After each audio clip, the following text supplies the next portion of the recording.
In 2012, I worked in an office where there was what you might call a bit of a pay disparity. People doing very similar jobs earning very different amounts. I was at that time earning around £24,000. Now, I always remember that every day at around 11 o'clock in the morning, most of the team would go, right, let's go for a coffee. Right, there was a coffee shop downstairs. They did proper nice, lattes and cappuccinos, whatever, but they were £3 odd. And everyone would go down and go and have their coffee and then come back up. I always said no. And that was basically because I couldn't afford the £3 every single day. That made me feel a little bit inadequate as a result.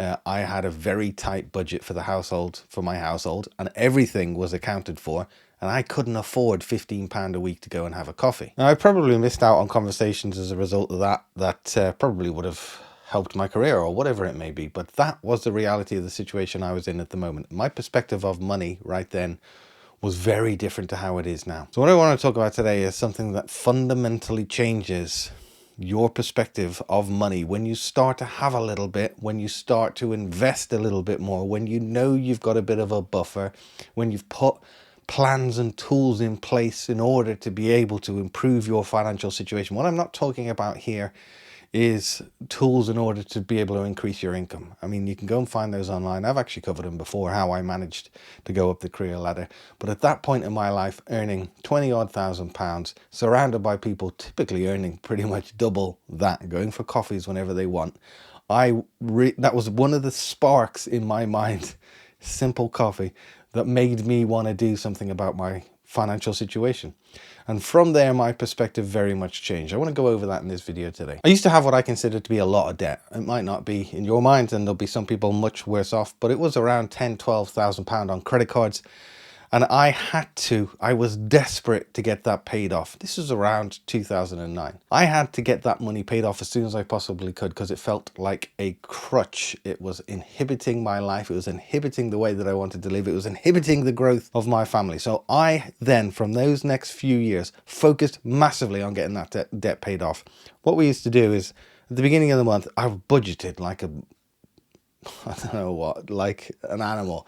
I budgeted everything to the most finite degree. And at the beginning of every month, I used to take cash out. So when I got paid, I would take the cash out and go, right, there's £50 for petrol. I can't remember what the numbers were. There's £100 for groceries, whatever it was. And it would go into little blue plastic wallets. And that was the amount that we had for every one of those specific bills. And we never went over it.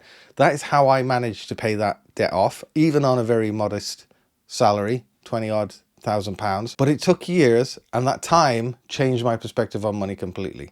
Coming out of that and starting to increase my income and moving jobs and starting to invest, I am in a completely different place. There will be some people watching this that you yourselves may even be in debt and you may see no way out. There is a way out, but it takes a long time and you just got to get disciplined with it. The average UK debt at the moment is between £4,200 and £4,600. That's an average. So there's going to be some people that owe significantly more than that. I just want you to know, because at the time I felt like I was alone. You're not. There are loads of people in your situation. It is a horrible place to be. It has a significant impact on your mental well-being, but you aren't alone and there are ways out of it. My approach was very much just strict budgeting, getting everything down to the line, not going for those coffees every single day. I know it's a bloody cliche, but at that time, that was a significant contributor to me being able, that's 60 quid a month. So that instead went on paying off the debt. Any disposable excess cash that I had went on paying off the debt. It was probably a few years worth of no takeaways, no meals out, no nights out, very few treats. I just focused tooth and nail to get that paid off. If you are in this situation, please make sure you do some research and get some help if you do need it. But coming out of the other side of it and then starting to invest, my perspective changed again, and it has massively changed since. Once you start putting your first pound into a stocks and shares ISA, once you start getting £10 in there, £100 in there, you start, and if you see some growth in there as well, you start to see the potential of it. Go and play around on a compound interest calculator, play around with the numbers. It blows your mind in terms of what could potentially be possible. It is not going to happen quickly. It will take time, but your perspective will change. So this is something that I did, and I really focused on that back in 2020. And I threw my entire bonus in 2020 into the market in February, but because I'd done so much research, I understood that it was volatile. By March, it had dropped by 35% because of COVID. It has since obviously come back and absolutely blown any previous all-time high out of the water. Very quickly, contributing significant amounts, as much as I could. I had to increase my salary by this time. My perspective started to change and I started to see a way out of the corporate world. I never ever thought that was possible. I thought I was going to be working until I was in my 70s because I had no plan in place. I had a lot of previous debt, a lot of bad experience with money, big mortgage over my head. All of these things compounding in their own right made me feel like this is never going to be possible. But when I started investing, that started to change. The most powerful tool I found in order to be able to do that was leveraging, one, my pension, and two, a stocks and shares ISA. And in a minute, I'm going to come on to how that worked out when I got made redundant last year. But first of all, I want to thank XTB for sponsoring this video. They have got a phenomenal offer available on at the moment for new customers. They are offering 6%, I've got the details here, AER on their ISA, which includes a 2% bonus for the first 90 days. Before reverting back to that 4% standard rate. And if you open an account and you are a new user and fund it within 7 days, you're also going to get a free share. You'll also get flexible ISAs. This means within a financial year, you can put money in, you can take it out, and you can put it back in again without impacting on your £20,000 allowance. FSCS protection on the cash that you hold within the account, which has recently gone up. FCA accredited. This is massively important for any broker that you're going to use. This means they adhere to UK financial regulations, and there are often different incentives available. The one that I said at the moment, 6% AER on the cash that you hold within the account, and a free share when you're a new customer and sign up and deposit within 7 days. There's thousands of different investment products to choose from, more than you'll ever need. There's a link below if you want to get started. You can also use promo code Neil. So fast forward from 2012, from that used to be my perspective to money, to March 2025, last year, a year ago this week, I walked into a meeting at 2 p.m. At 7 minutes past 2, my job was gone. I was made redundant. And on the drive home from that job, I remember ringing up my partner. There was a whole load of emotions going through my mind. I was both terrified, excited, felt rejected. I didn't know what the future held. I didn't know what payout I was going to get, but there was a hell of a lot of emotions. But the overriding number one emotion was joy. I said to my partner, right, book a table. We are going out tonight to celebrate being made redundant. Now, the reason that was such a celebration for me was because of two reasons. So first of all, because I had reached a point where I had a 6-figure portfolio at that time. Now, that took away so much pressure I can't even begin to tell you. Knowing that I had a stocks and shares ISA with 6 figures in it, and that was always going to be there should I need it, should everything go to crap, if I wasn't going to be able to find another job or any other income, there's a number of years worth of expenses covered in that if I need it. Now, the last thing I wanted to do was obviously dip into it. But the perspective changed completely and I felt at ease in that situation. Now, I was very fortunate to be in that situation. Obviously, I put the investments in, I put the time in, I put the tools in order to be able to make that happen. But most people, when they get made redundant, aren't in that situation. And this is what I'm talking about. Well, when you start investing, your perspective completely changes. You find yourself in a position where you've heard the term before, you've got FU money. Right, so you get to a point where anything and everything can almost pretty much happen to you, and you're like, I'm not arsed. I've got cash in the background. I can just go and do something else. If you absolutely despise your job, if you've got the worst boss in the world, if you just want to do something completely different, you cannot do that without FU money. The two most fundamental things that happened to me in my life are, one, losing my parents. Because when you lose your parents young, what happens to you is obviously it's tough and you have to go through it. It is horrific, but you come out the other side of it. I heard Martin Lewis talk about this on the radio once, and you're almost like, not really arsed. You can't really get at me now.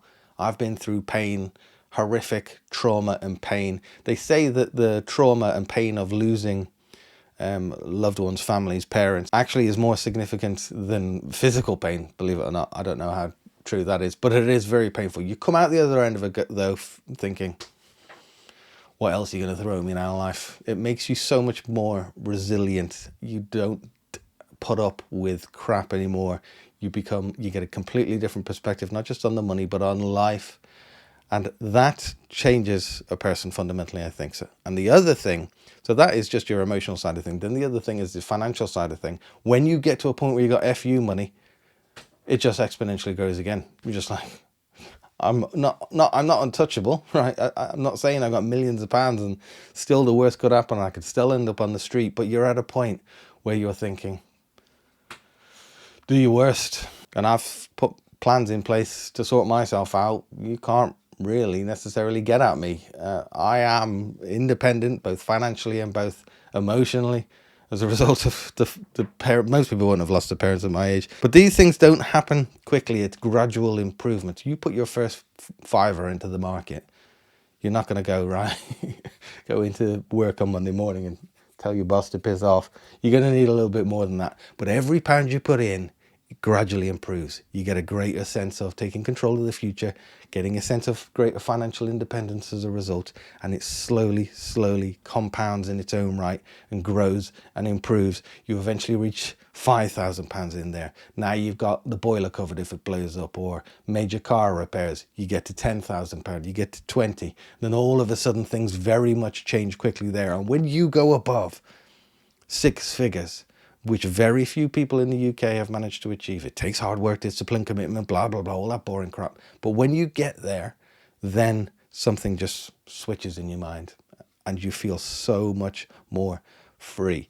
Now, I never thought I would be in this position, but I'm in a position where I don't, and like I say, I'm not a millionaire and I don't have hundreds and hundreds of thousands of pounds, but I have enough that means that I no longer worry about money. That has come from the power of investing consistently and doing it for the long time and getting to the point where I'm at now. That then also means your mental health improves, your physical health improves. When I got made redundant last year, I went to the doctor afterwards because my dad died from a heart attack at 69 and my mum always put pressure on me to keep an eye on blood pressure.